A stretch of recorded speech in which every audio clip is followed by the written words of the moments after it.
हमारा और आपका रब अल्लाह ताला इरशाद फरमाता है, ए महबूब सल्लल्लाहु ताला अलैहि वसल्लम, आप फरमा दीजिए कि जानने वाले और ना जानने वाले क्या बराबर हो सकते हैं।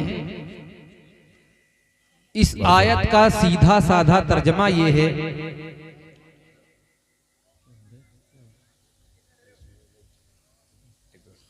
मैं मौलाना इसराइल साहब से गुजारिश करूंगा कि सना खान रसूल जो भी आने वाले मेहमान हैं उनको आप सबको लेकर के स्टेज पे आ जाएं, वरना फिर इंतजार पैदा हो जाएगा, फिर जलसे का कोई मकसद नहीं रह जाएगा। माशाल्लाह बड़ी मोहब्बत के साथ सजाया गया है। मैं गुजारिश करूंगा सदर जलसा मौलाना इसराइल साहब और जुमला उनके मेहमान जो आने वाले हैं सना खान उनको भेज दें, स्टेज ना खाली रहे और सामाइन बराह रास्त मुखातिब हो जाए, है ना।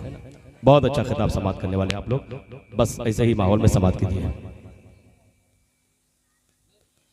एक मरतबा और दुरूद पाक पढ़ने, अल्लाहुम्मा सल्ली अला सय्यिदना व शफीअना हबीबना करीमना मौलाना मुहम्मद मअदल जुदी वल करम व अला आलिहिल किराम व इब्निहिल करीम मुबारक व सल्लिम सलातो व सलामन अलैका या रसूल अल्लाह सल्लल्लाहु तआला अलैहि वसल्लम। हजरात, अल्लाह तबारक व तआला ने इंसानों को पैदा फरमाया और उनका एक बुनियादी हक ये रखा कि हर इंसान को जानने का हक है। जानना एक ऐसी चीज है जिसका ताल्लुक इल्म से है। इल्म का सीधा साधा तर्जमा और माना मतलब होता है जानना। तो जानना हर इंसान का हक है, उसका ये बुनियादी हक है कि वो जाने। लेकिन अगर उसके बावजूद भी वो ना जाने तो इसका मतलब यह है कि वो अपने हक से महरूम है। बेशक आप अगर देखें तो आपको इस बात का अंदाजा होगा कि अल्लाह तबारक व ताला का कायनात को वजूद बख्शना ये भी जानने ही के सबब से है, क्योंकि अल्लाह तबारक व ताला इरशाद फरमाता है कि अगर मेरा मकसूद ये ना होता कि लोग मुझे पहचाने यानी जाने और उन्हें इस बात का इल्म हो कि हाँ अल्लाह की जात है, अगर ये मकसूद ना होता तो मैं दुनिया को ना पैदा करता। अब यहां भी जानने का लफ्ज इस्तेमाल हुआ है, यानी दुनिया का वजूद, कायनात जो मार्ज़ वजूद में आई, इसका सबब भी अगर कोई चीज है तो वो है इल्म, जिसे हम जानने से ताबीर करते हैं। इल्म एक ऐसी हकीकत है जिसे दुनिया में कोई इनकार नहीं कर सकता। मैं यहां पर बैठा हूं, अगर आपसे कहूं कि ये जो मेरे सामने मरकरी ये लाइट लगी है, ये जल रही है, तो आप कहें कि ये ऐसी बात है जो यहाँ पर बैठा हर शख्स इस बात से आगाह है। यानी ये बदीही बात है कि हर शख्स जानता है कि लाइट का काम है रोशनी देना, इसमें कोई नई बात नहीं है। लेकिन उसके बावजूद भी इल्म की इफादियत और उसकी अहमियत पर कलाम करना और ये सुनना बहुत ही जरूरी है, क्योंकि हम जिस कौम से वाबस्ता हैं, जिस नबी के उम्मती हैं, उस नबी ने फरमाया था इन्नमा बुइस्तु मुअल्लिमन, अल्लाह रब्बुल इज्जत ने मुझे मबूस किया इस हैसियत से कि मैं मुअल्लिम हूँ। यानी अल्लाह तबारक व तआला ने मेरी बेइज्जत का मकसद ये रखा कि ये महबूब आप लोगों को सिखाएं, आप लोगों को बताएं, आप उन्हें समझाएं, आप उनके उस्ताद हैं। पूरी कायनात का जो मौलिम कायनात है वो रसूलुल्लाह की जात है। अब सोचिए, जिस उम्मती, जिस नबी का आलम ये हो कि वो अपने उम्मतियों के लिए मौलिम हो, उस नबी की उम्मत अगर जाहिल रह जाए, ये कितनी बड़ी शर्म की बात है। वाह। जिस नबी की कौम जिहालत के नरके में चली जाए और जो भेजा गया हो मौलिम कायनात बनाकर, ये कितनी बड़ी हमारे लिए शर्म की बात है। जानना जिसको हम इल्म से ताबीर करते हैं, उसको हम दो हिस्सों में तकसीम करते हैं। एक इल्म का नाम हम इल्म दीन मुस्तफा जिसे दीन कहते हैं, और दूसरा इल्म जिसे हम असरी उलूम या असरी इल्म कहते हैं, यानी दुनियावी इल्म। अब याद रखें, अगर बंदा दीन के बारे में नहीं जानता है तो दीन में उसे खसारा जरूर होगा।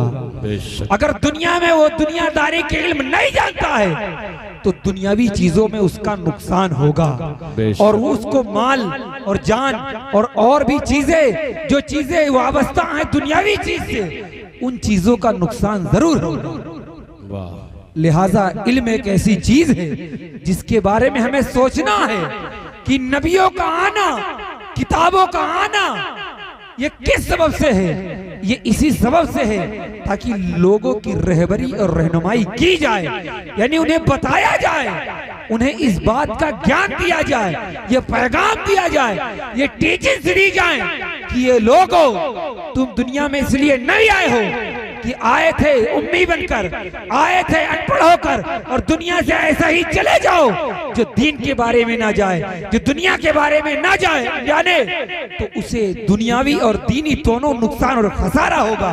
इसीलिए हमें चाहिए कि हम दुनिया का भी इल्म हासिल करें और दीन का भी इल्म हासिल करें, वरना नुकसान ये होगा कि हमारे दरमियान ऐसे लोग हैं जो दीनी एतबार से भी आपको नुकसान पहुंचाएंगे, दुनियावी एतबार से भी नुकसान पहुंचाएंगे। आप देखते हैं हिंदुस्तान की सियासत का आलम क्या है। हर नेता जो हमारे दरमियान आता है, हमसे वोट लेता है, अपना काम करवाता है, निकल जाता है।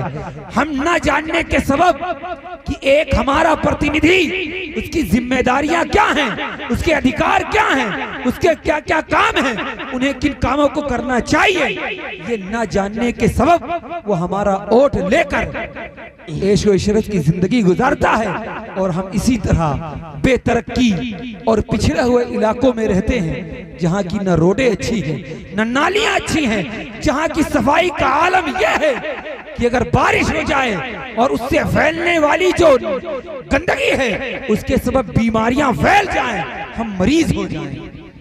लिहाजा दुनिया के बारे में भी हमें जानना है, दीन के भी बारे में जानना है। अगर हम नहीं जानेंगे तो लोग हमारा इस्तेहसाल करते रहेंगे, हमारा इस्तेमाल करेंगे। शेख सादी ने फरमाया कि दुनिया का कोई भी अक्लमंद उस वक्त तक मर नहीं सकता जब तक कि दुनिया में बेवकूफ बाकी है। यानी जब तक दुनिया के अंदर बेवकूफ लोग बाकी हैं तब तक अक्लमंद मर नहीं सकते हैं। इसकी मिसाल यूं समझिए, पबजी गेम के बारे में जानते हैं ना? यहाँ नौजवान बैठा है, कोई ऐसा मुस्लिम नौजवान जो 18 साल का हो जो पबजी के बारे में नहीं जानता है।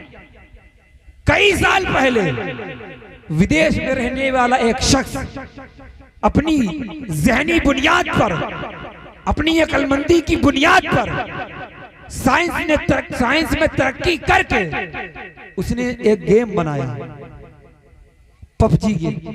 उसके अंदर सॉफ्टवेयर और तरह तरह की तकनीकें शामिल की।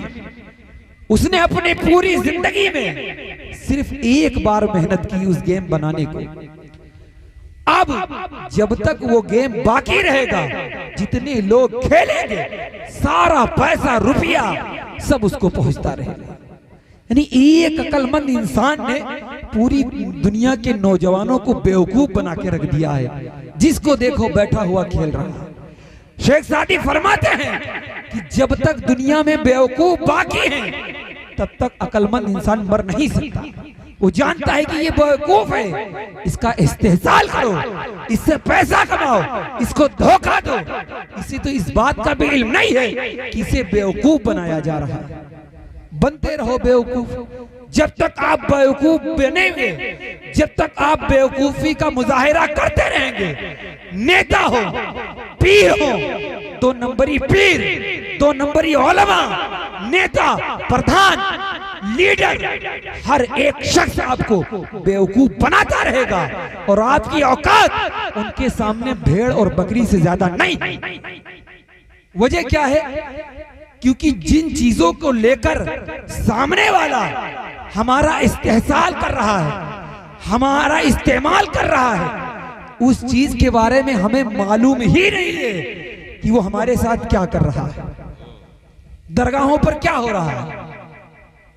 किसी भी किताब, हदीस की किताब के अंदर या कुरान की किसी भी एक आयत के अंदर अल्लाह रब्बुल इज्जत ने ये नहीं फरमाया है कि मेरे वलियों के मजार पे जितनी हो सके चादरें चढ़ाओ, शिरनियां चढ़ाओ, कहीं नहीं है। लेकिन इन लोगों ने धंधा बना के रखा है, कौमे मुस्लिम को बेवकूफ बनाकर दे चादर और गागर के नाम पर उनकी खून पसीने की कमाइयों को ऐसे ही बर्बाद कर देते हैं और कहते हैं तुम मन्नत मानो, वारिसे पाक की मजार पे चादर चढ़ाने की मन्नतें मानो, तुम्हारी मन्नत पूरी होगी, तुम चादर चढ़ाओ। उलमा बैठे हैं, इनसे पूछ लीजिए कि आपको ये बताएंगे। नारे तकबीर, नारे रिसालत, माशाअल्लाह, शारे इस्लाम। पढ़े माशाअल्लाह। आप उलमा से पूछें, उलमा बैठे हुए हैं, ये आपको बताएंगे कि मिन्नत किसको कहते हैं। मन्नत या मिन्नत किस चीज का नाम है? क्या अल्लाह की इबादत और उसके लिए जो चीजें की जाती हैं उसके अलावा किसी चीज की मिन्नत हो सकती है? तो उलमा बताएंगे कि अल्लाह तबारक व तआला के अलावा किसी भी चीज की अगर मिन्नत मानी जाए तो वो मिन्नत उर्फी है, उसका किसी चीज का एतबार नहीं है। यानी आपने मिन्नत मानी कि अगर हमारे लड़का हो तो मैं वारिसे पाक की मजार पे चादर चढ़ाऊंगा, आपने चादर नहीं चढ़ाई, कोई गुनाह नहीं, लेकिन आप इस काम को वाजिब समझते हैं। मिन्नत यह होनी चाहिए कि या अल्लाह मुझे बेटा दे और मैं 2 रोजे रखूंगा और उनका सवाब वारिसे पाक की बारगाह में पहुंचाऊंगा। यह है मिन्नत। मैं 2 रोजे रखूंगा, मैं 2 नमाजें पढ़ूंगा, मैं सदका करूंगा, मैं खैरात करूंगा, यह है मिन्नत।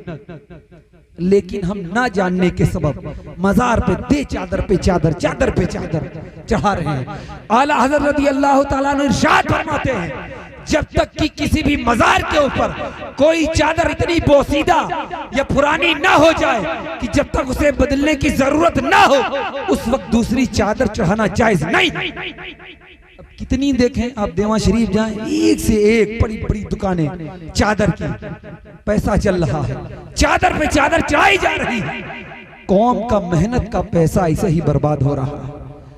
हमारे मजार पे रखे हुए गल्ले,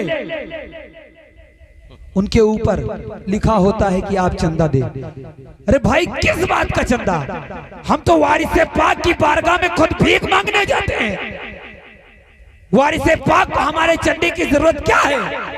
इसका मतलब जो बैठे होते हैं डाकू लुटेरे, वारिसे पाक को आपके पैसे की जरूरत नहीं है।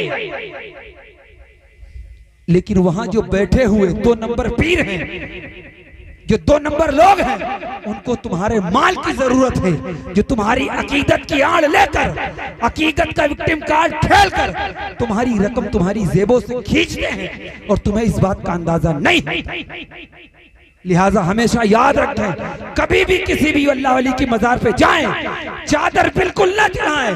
अगर आपको उन बुजुर्ग के लिए कुछ करना है तो बैठे जो मजार के बाहर जो गरीब होते हैं, फकीर होते हैं, उन्हें नारे तकबीर, नारे रिसालत, उलमाए अहले सुन्नत, जश्न ईद मिलादुन नबी, गुलामाने मुस्तफा।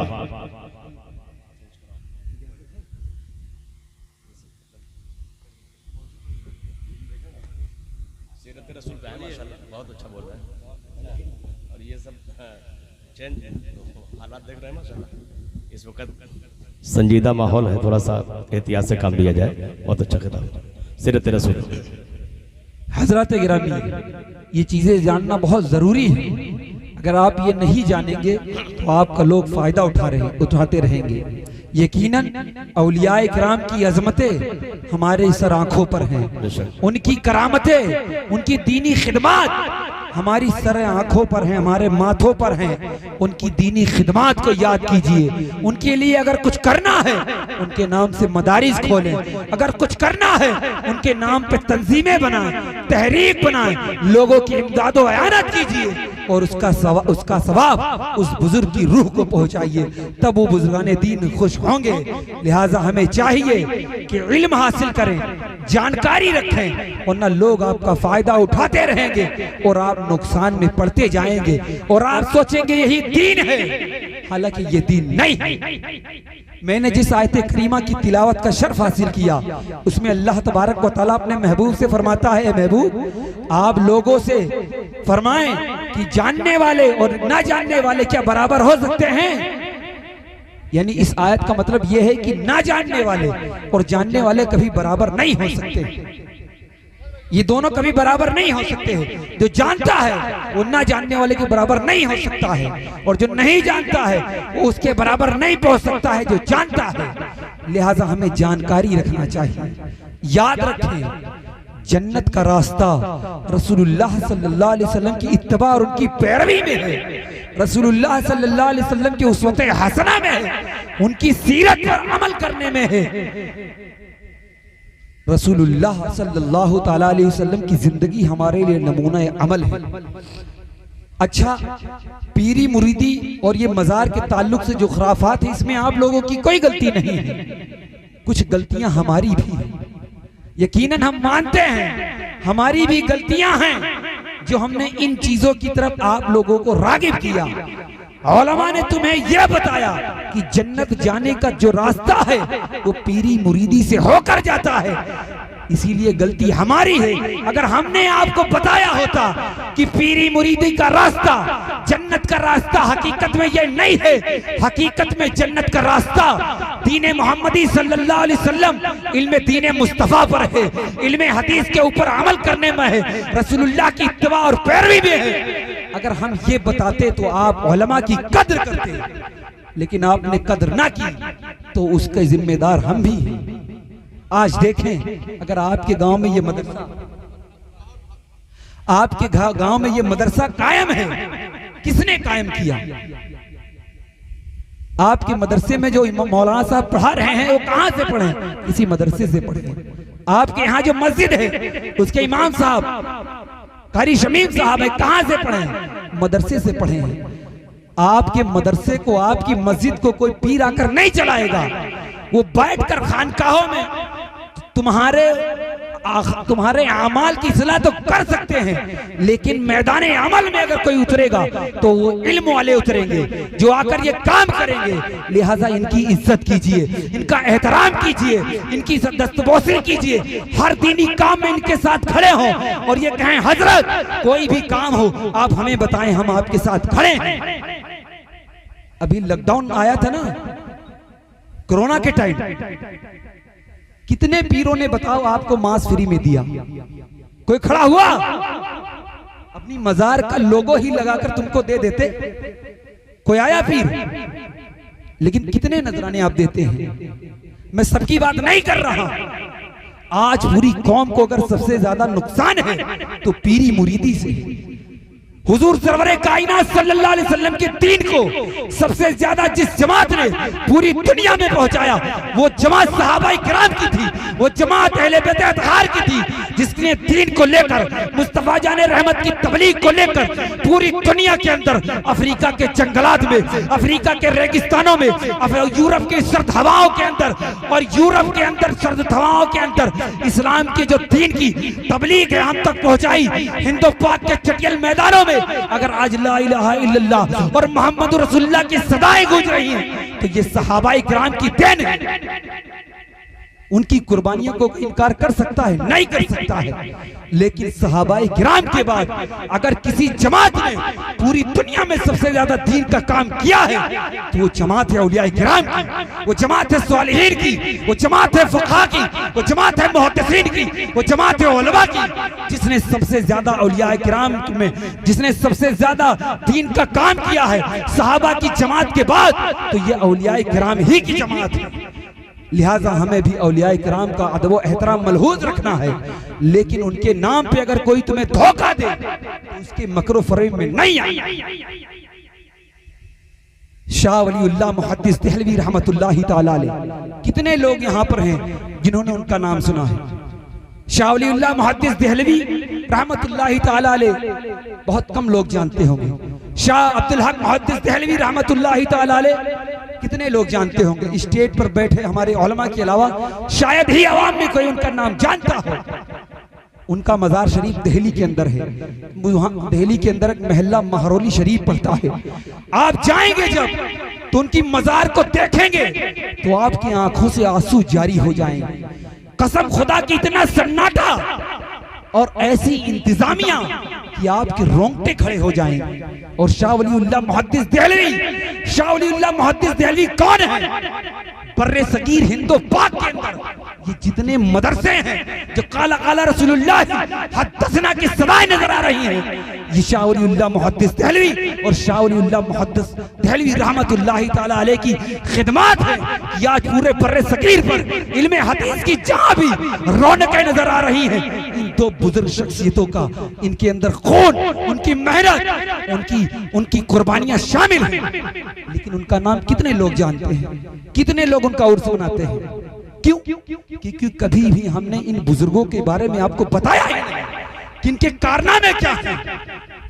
शाह वलीउल्लाह मुहद्दिस देहलवी, शेख अब्दुल हक मुहद्दिस देहलवी रहमतुल्लाहि ताला अलैह इतने जलीलुल कद्र मुहद्दिस हैं कि हिंदुस्तान के अंदर किसी भी मकतबा फिक्र से कोई ताल्लुक रखता हो, चाहे देवबंदी हो, वहाबी हो, नेचरी हो, कादियानी हो, अहले हदीस हो, कोई भी इन दो बुजुर्गों की इन दो बुजुर्गों की जात को, इनकी मुसल्लमा हकीकत को, इनकी जात से कोई इनकार नहीं कर सकता।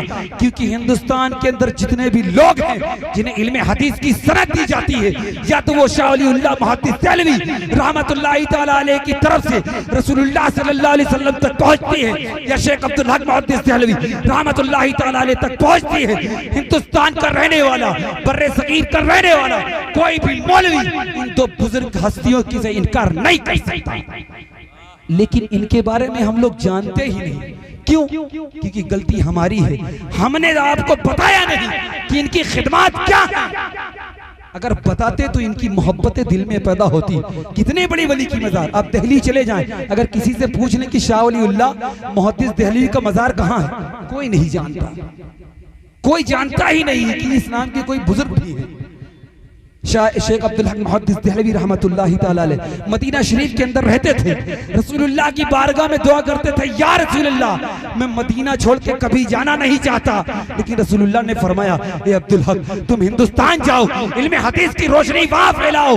तुम यहाँ रहोगे तो भी मेरा दीदार करोगे, हिंद में रहोगे तब भी मेरे जलवों की जियारत करोगे। जो शख्स रसूलुल्लाह के दयार को छोड़कर हिंदुस्तान में इल्मे हदीस फैलाने आया, हमने उनकी खिदमत को कहां फरामोश कर दिया। आला हजरत से पहले एक मुजद्दिद गुजरे हैं 9वीं या गालिबन 9वीं सदी हिजरी में, जिनका नाम हती अल्लामा जलालुद्दीन सयूती रहमतुल्लाहि ताला अलैह। इतने जलीलुल कद्र मुहद्दिस, इतने जलीलुल कद्र फकीह कि जिनके बारे में आता है कि उनसे पहले, यानी 9वीं सदी के वो मुजद्दिद थे, उनसे पहले कोई भी ऐसा मुजद्दिद नहीं गुजरा है जिसने इतनी किताबें लिखी हों जितनी किताबें अल्लामा जलालुद्दीन सयूती ने लिखी है। फलसफे के ऊपर उनकी किताबें मौजूद है, राफजी के रद में उनकी किताबें मौजूद है, हर दौर में जो फितने उठते रहे उनके रद में उनकी किताबें मौजूद है, साइंस के ऊपर उनकी किताबें मौजूद है, इल्मे हदीस के ऊपर किताबें मौजूद है, उलूमे कुरान के ऊपर उनकी किताबें मौजूद है, इल्मे मंतिक के ऊपर कुरान उनकी किताबें मौजूद है। कोई भी ऐसा मौजू या टॉपिक बाकी नहीं है जिसके ऊपर अल्लामा जलालुद्दीन सयूती ने किताबें तहरीर ना की हो। और उनके पहले और उनके बाद तक, यानी इमाम अहमद रजा खान फाजिल बरेलवी अलैहि रहमान तक, यानी हुजूर सरकार आला हजरत तक, यानी उनसे पहले और उनके बाद तक कोई ऐसा मुजद्दिद नहीं गुजरा हो जिसने इतनी किताबें तहरीर की हो। लेकिन जब आला हजरत रज़ी अल्लाह ताला अन्हु आए, सुभान अल्लाह, इमाम इश्क व मोहब्बत ने इल्म के ऐसे दरिया बहाए, ऐसे तुरबे बहाए कि दुनिया ने देखा कि जिस अरब दुनिया ने अल्लामा जलालुद्दीन सयूती जैसा एक मुहद्दिस, एक जलील कद्र फकीह देखा, बर्रे सगीर ने इसकी तमन्ना न की थी कि एक हिंदी बोलने वाला, एक उर्दू बोलने वाला हिंद में एक शख्स ऐसा पैदा होगा जो अल्लामा जलालुद्दीन सयूती के भी टक्कर का होगा, जो उनसे ज्यादा किताबें तहरीर फरमाएगा, लेकिन इमाम इश्क मोहब्बत ने ऐसे कारनामे और इश्क रसूल के ऐसे मोती बिखेरे कि दुनिया ने देखा कि इमाम इश्क मोहब्बत ने, अल्लामा जलालुद्दीन सयूती रहमतुल्लाहि तआला अलैह ने गालिबन 800 किताबें लिखी।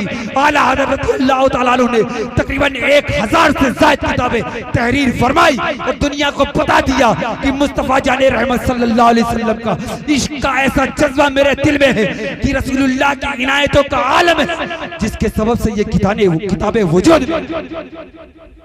अब आप सोचिए, अरब दुनिया में इतने जलील कद्र मुहद्दिस फुक़हा गुजरे हैं, आपके हिंदुस्तान में भी अल्हम्दुलिल्लाह ऐसे ऐसे उलमा गुजरे हैं, लेकिन हमें उनके बारे में पता नहीं है, हम उनकी खिदमत को नहीं जानते हैं।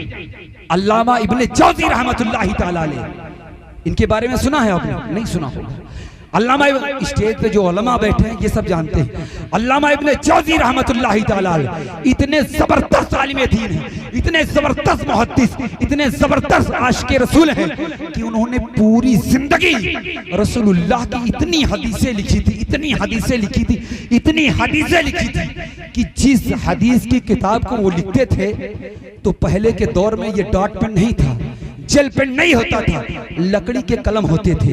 अभी 10 साल या 15 साल पीछे जाएं, ये उलमा बैठे हैं, इन्होंने खुद इस्तेमाल किए होंगे, बहुत सारे लोगों ने भी तख्ती पर लिखा होगा। तो पहले लकड़ी के पेन चलते, कलम होते थे। तो उस वक्त अल्लामा इब्ने जौज़ी ने जिन लकड़ी के कलमों से जिससे आपने इल्मे हदीस तहरीर की थी, उनकी तादाद, सिर्फ उनकी तादाद नहीं, उन कलम को बनाने में जो कतरन जमा हुए थे वो इतने ज्यादा थे कि जब अल्लामा इब्ने जौज़ी का विसाल हुआ और गुस्ल देने की बारी आई तो गुस्ल का जो पानी गर्म करते हैं ना नहलाने के लिए मुर्दे को, तो उनकी इल्मे हदीस में जो कलम इस्तेमाल हुए थे उनके कतरन को जलाकर उनके पानी को गर्म किया गया। अल्लाहु अकबर। सोचे उस आलिम दीन ने रसूलुल्लाह की कितने हदीसें लिखी होंगी, लेकिन उनके इल्मी कारनामों को हमने फरामोश कर दिया, हम नहीं जानते हैं उनके बारे में। क्यों? ये आपकी गलती नहीं है, ये हमारी गलती है, हम लोगों ने आपको नहीं बताया। लेकिन अब से आप याद रखें, ये उलमाए किराम हैं, ये मदरसा देख रहे हैं ना, यहाँ रौनक ये सिर्फ इल्म दीन की बदौलत है। कारी शमीन साहब आपकी मस्जिद के इमाम हैं, मौलाना इसराइल साहब आपके मदरसे के मुदर्रिस हैं। सोचो इन लोगों ने इल्म दीन मुस्तफ़ा सल्लल्लाहु अलैहि वसल्लम जिन मदरसों में हासिल किया है ना, इनके अगर खानों के बारे में इनसे कभी पूछना तो ये बताएंगे इनके नवालों में, इनके खानों में, इनके चावलों में खून आता था। तो हम लोग आपस में बात ये करते थे कि आंख बंद करके खा लो, इसमें हड्डी थोड़ी होती। ऐसे आलम में ये हमारे उलमा कुर्रा हज़रात बैठे हैं, पूछें कैसी मशक्कतों से इन्होंने इल्म दीन हासिल किया। लेकिन आज हमारे पीर हजरात की हटो बचो देखकर आप दंग रह जाएंगे। अब बात क्या है, उलमा ये हैं, आप इनकी खिदमत नहीं करेंगे। एक बात याद रखें, पेट हर शख्स को लगा हुआ है, कारी साहब, पेट हर शख्स को लगा हुआ है, जरूरतें हर शख्स की हैं। जब इन उलमा ने देखा कि ये हमारी कौम इतनी बेहिस है कि उलमा को, इमाम को, मुदर्रिस को तनख्वाह तो नहीं देगी लेकिन नजराने पीर साहब को जरूर देगी, नजराने के पैसे को पीर साहब को जरूर देगी, तो इन लोगों ने भी सोचा कि चलो कौम हमको दे ना दे, हम इनके पीर को पकड़ेंगे, जब इनकी पीर की फजीलत पे तकरीरें करेंगे तो ये जरूर देंगे। और यही हुआ, इसका नतीजा ये हुआ कि आज हम और आप भुगत रहे। आप उलमा की, अइम्मा की, हुफ़ाज़ की, कारियों की खिदमत डायरेक्ट करें, उनसे मुसाफा करें, उनकी खिदमत करें। अभी देखो ये कितना काम करते हैं, लेकिन होता क्या है कि पीरों को हम नजराने दे देते हैं, लेकिन इनको जब देने की बात आती है तो हमारे पता नहीं क्या हो जाता है। याद रखें, ये आपके गांव की रौनकें जो है ना, ये इल्मे दीन की वजह से। एक आदमी मदरसे में पढ़ा, वो आया, जिसके सबब से ये रौनकें नजर आ रही हैं। इसका मतलब यह है कि इल्मे दीन मुस्तफा में कोई तो बात है कि इस एक अनजान गांव में जहां पर कोई ऐसी चीज न थी जो इल्म की शमा को रोशन करे, इल्म की माने बताए, आपके बच्चों को कल अल्लाह तबारक व तआला हदतना रसूलुल्लाह की बातें बताए। ये इल्मे दीन मुस्तफा की बरकत ही तो है जिसने आपको यहाँ तक पहुँचाया। आपके गांव में अगर ये रौनक मौजूद है तो इन औलमा की देन है। लिहाजा औलमा की इज्जत कीजिए, इल्मे दीन मुस्तफा की इज्जत कीजिए, अपने मदरसे का ताउन कीजिए। कारी शमीम साहब, मौलाना इसराइल साहब, इन लोगों का साथ दें और इनका बाजू बने कि हजरत कोई भी दीन का काम होगा हम आपके साथ डटकर खड़े हैं, जरूरत हो बताओ हम हाजिर हैं। मौलाना इसराइल साहब से बाज़ाब्ता इस तरह की कोई बातें कभी नहीं हुई जिसमें मौलाना इसराइल साहब ने ये कहा हो कि हम इस मदरसे को दारुल उलूम या जामिया बनाना चाहते हैं। लेकिन उनकी बातों से, उनकी गुफ्तार से मैंने ये महसूस किया है कि उनके दिल में ये तमन्ना है कि इस मदरसे को जामिया या कम से कम दारुल उलूम जरूर बनाया जाए, जिसमें चंद बच्चे हों, हॉस्टल वाले, दारुल अकामा वाले कुछ बच्चे मौजूद हों जो इल्मे दीन मुस्तफा हासिल करें, इस गाँव में रहें और वक्त जरूरत उनकी इल्मी रहनुमाई करें। किसी की यहाँ अगर किसी की मिट्टी हो जाए तो उसकी कब्र में अल्लाह तबारक व तआला के कलाम की तिलावत करें। वो चाहते हैं कि इस गांव में इल्मे दीन की खला महसूस ना हो, उनके दिल में ये मौजूद है कि वो चाहते हैं इस इदारे को दारुल उलूम बनाएं। लिहाजा आप उनका साथ दें, ये उलमा है, इनकी इज्जत करें, इल्मे दीन मुस्तफा का दोस्त बने, इल्म दोस्त बने। इंशाअल्लाह तबारक व तआला तमाम बुराइयां और जो दिक्कतें हैं वो दूर हो जाएंगी। इनसे वाबस्ता हूं, ये आपको बताएंगे कि जन्नत का रास्ता कौन है और जन्नत आपको जाना कहां है। अल्लाह तबारक व तआला हम सबको उलमाए दीन की इज्जत करने की तौफीक रफीक अता फरमाए और सहाबा और अहले बैत का पक्का मुखलिस और उनका मुहिब बनाए। वाखिर दावाना अल्हम्दुलिल्लाहि रब्बिल आलमीन, अस्तगफिरुल्लाह रब्बी मिन कुल्लि ज़म्बि व अतूबु इलैह। अस्सलामु अलैकुम व रहमतुल्लाहि व बरकातुहू।